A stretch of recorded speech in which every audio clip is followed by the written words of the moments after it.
What's going on, YouTube? Uberman here. Taxes, taxes, taxes, taxes, taxes. That's all anybody's talking about. It's driving me insane. Now, before we get into this video, I've done a ton of videos about taxes in the past. Plenty of them that explain everything very clearly. You can find them right here. Okay, with that out of the way, now let's talk about something that seems to have changed this year. So, I recently applied for a mortgage. And for the first time ever, this is the first mortgage I've ever applied for, and they asked me for something that nobody's ever asked me for before, and that was a copy of my 1099s for the last 2 years. And I was like,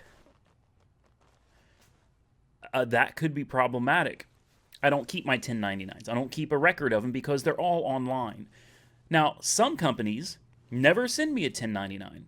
And when that happens, I have to go use a pen and paper and go through and figure out each transaction that company paid me, whether it's through my bank account or through their website, so that I can pay my taxes.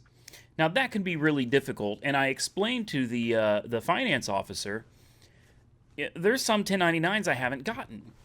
Now, it's always been a thing of if you made less than $600, you're not going to get a 1099. No big deal, but you're still required to report it. A huge misconception is if you made under $600, you don't have to report it at all.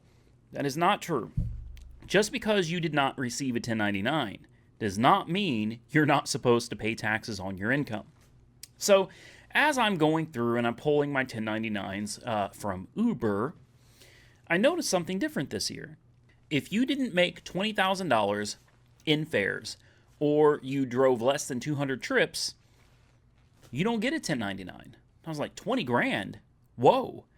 Now, on the flip side, when it comes to referrals, incentives, things of that nature, see, there's two different types of 1099s. You got your 1099K, which is for most of you drivers. That's for your driving. Your 1099 miscellaneous will be for incentives, referral bonuses, things of that nature.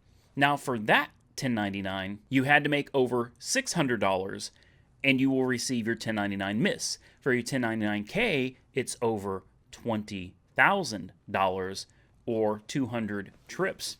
So that's different because I have received a 1099K and 1099 miss every single year from Uber, except for this year. This year I did not. So for a lot of you out there, I see it all over the forums. People are going absolutely apeshit crazy over not getting a 1099. And what am I supposed to do? How am I supposed to file taxes? Guys, just go through Uber or Lyft's website, use their breakdown. Okay, they do a monthly breakdown. I believe they do a yearly breakdown.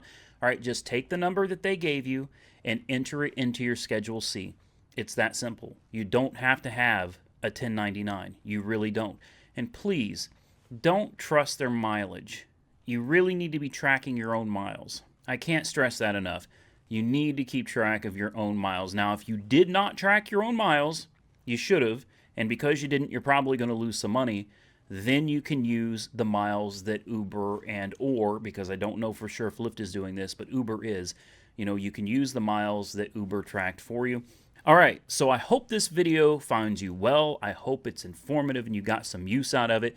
Don't sweat it if you're not getting the 1099. If you didn't get it, don't freak out. Just take the numbers, drop it right in to your Schedule C, and you're good to go. Till next time, like, comment, subscribe. Stay safe out there. Uber and Lyft on.